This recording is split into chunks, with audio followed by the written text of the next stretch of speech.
يا ليلى وصلت على نبي يا ليلى وصلت. السلام عليكم اخواني اخواتي، كيف دايرين؟ نتمنى تكونوا كاملين بخير وعلى خير. عواشركم مبروكه، كنتمنى ان شاء الله تكونوا على خير وبخير بالصحه والعافيه. ان شاء الله غنشارك معكم واحد الطريقه زوينه ديال الحلوى الشباكيه. خليكم معنا ان شاء الله حتى النهايه ديال الفيديو. بالنسبه خوتي الدقيق، عندي هنا درت واحد نص كاس ديال الفينو، كيلو تاع الدقيق الفورس بالنوع المزيان. درت نخلته غربلته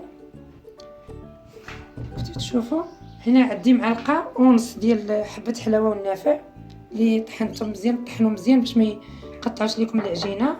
عندي هنا كاس عامر ديال العنبه، ما بين الجنجلان واللوز. انا درت اللوز، اللي بغى يدير كاوكاو يديروه. عندي هنا معلقه ديال القرفه، معلقه ديال الملحه، وعندي هنايا زبده نوازيط طبخت حتى ولات حيد منها حيت لقى داك اللبن كيقطع ما تيدير العجينه، ما تخرج الحلوه مزيانه. المهم حتى ولات نوازيط عاد وانا نخلطها بزيت العود. كاس عامر. عندي هنا الزعفران الحر، واحد شويه، واحد نص ديال الضامه ديال الزعفران درتهم في الماء. غندير كاس هنا ديال ولا نص كاس ديال الماء زهر. نخلط هاد النواشف بعدا باش يدخلوا لنا في الدقيق كاملين، باش تجي جهه فيها سميتو دوك تقاوت وجهه لا.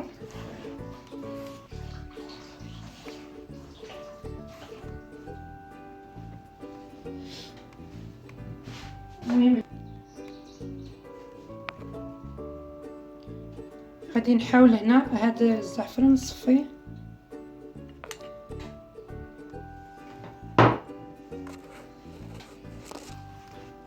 هنا ما غاديش ديروا الخميره، كاينين بعد سميتو تيديروا الخميره.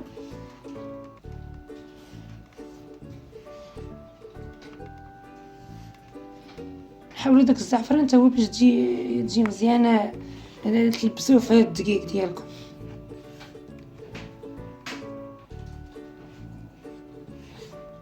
هنا درت نص كاس ديال الماء زهر. الخل ما بغيتش نديرو لانه بعد مرات يدير العجينه كتولي تقرد تتهرس. المهم الطريقه اللي عطيتكم راه ساهله وزوينه، مجرباها. هنا غنضيف كيف قلت لكم الزبده والزيت، زيت الزيتون اللي درت انا.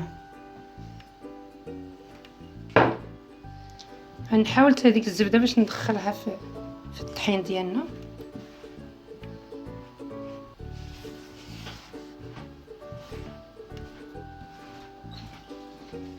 هنا حاول درت واحد المعلقه صغيره ديال الخماره ديال الحلوى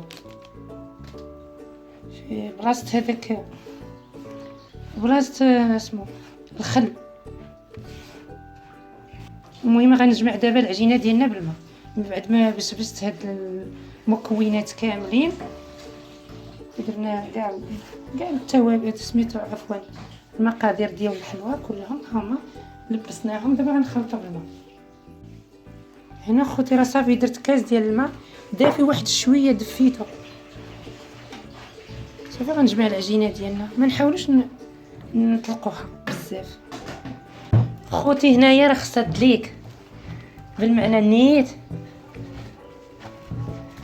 خاصنا ندلكو نوجدو كتيفاتنا. تشوفوا خاصنا ندلك، نديو نجيبو ندلكو، مره ندلكو مره نديو نجيبو حتى تتولي عاطينا الخيط.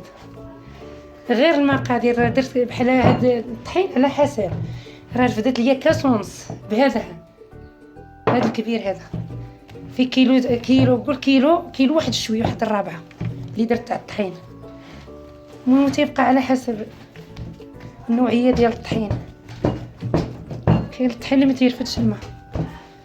تشوفوا خوتي ها دلكتها. حنا سخفاني عياني شويه. المهم هذا الفيديو راه شويه مؤخر، ما درتو حتى الاول في رمضان. في المجال خير ينفع على حسب الظروف. صافي غنقطعها ونديرها في البلاستيكه تاع الفرن ونخليها ترتاح.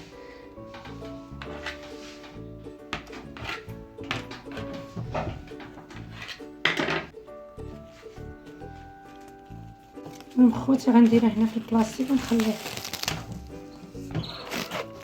حتى ترتاح شويه، وغنعاود ان شاء الله باش نشرح معكم الطريقه، نشارك معكم الطريقه الى التبله. شفتوا تشوفوا صافي راه درت هي دارت هذا رش المكان هذا الطحين، غادي نشرحها ونخليها تعاود ثاني ترتاح وانا كنخدم. طريقه سهله، الا درتو بهذه الطريقه ما تمحنكمش، تكون شويه قاصحه، بمعنى ما كان يكون شويه فيه اتساع بين تسرحوا.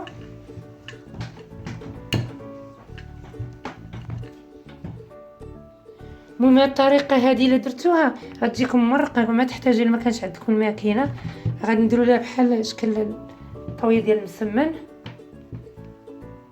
ونخليوها ترتاح تجي مرقه. وغنعاود نديرها في البلاستيك. المهم شاركت معكم هاد الطريقه باش نكمل الباقيه ان شاء الله باش ما نطولش في الفيديو. كتجي ساهله هاد الطريقه، تحتاجوا كاع اللي يعاونكم. صافي نخليها كيف قلت لكم اخوتي. دابا كيما هكا تكون مزيانه فاش هاد الطريقه اللي درت راه ساهله وكتجي مرقه. تبقاو ديروا لها بحال المسمن، ملي تعجنوها ديروا لها هكا هذيك الطريقه، كتجي ساهله وزوينه. نتمنى ان شاء الله تسجلوا هذا الفيديو عندكم ان شاء الله. الطريقه ديالو راه ساهله. غنورقها وندوز واحد دوزه خفيفه في نمره 1 في الماكينه، وغنوريكم واحد الطريقه ديال التقطيعه حتى هي بلا ما ديال التشباك، هي ساهله. المهم الطريقه اخوتي انا غادي نقطعها وغندوزها في الماكينه.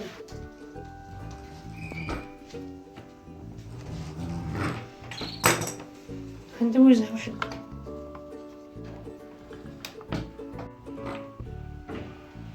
غندير لكم هذه ساهله ديال الناس اللي مجروبين. صافي غنقطعها هكا اشريطه، نحطوا كل شريط فوق واحد فوق واحد، صافي نقطعها كتجي حلوه رائعه وزوينه، تجي خفيفه. طريقه ساهله حيت انا ما درت حتى النهار، دابا كاين الشقه وكلشي، بغيت نشارك معكم هاد الطريقه. اللي باقي ما دارش، كاين اللي باقي ما تيكون باقي ما داراش الدار تاع الوقت اللي ولينا كنعيشوا من دارك شويه. ساهله هاد الطريقه، نتمنىكم ديروها. كتجي خفيفه ومرقه، كتجيبي هكا شريط فوق شريط تحطيهم، كديري 6. هاد الطريقه هي هذه باش تقطعوها كتجي على هاد الشكل هذا، تجي حلوه زوينه ومشبكه. نتمنىكم تجربوها. هذه هي الطريقه هكا كتجي زوينه، وغادي تشوفوها ان شاء الله في النهايه.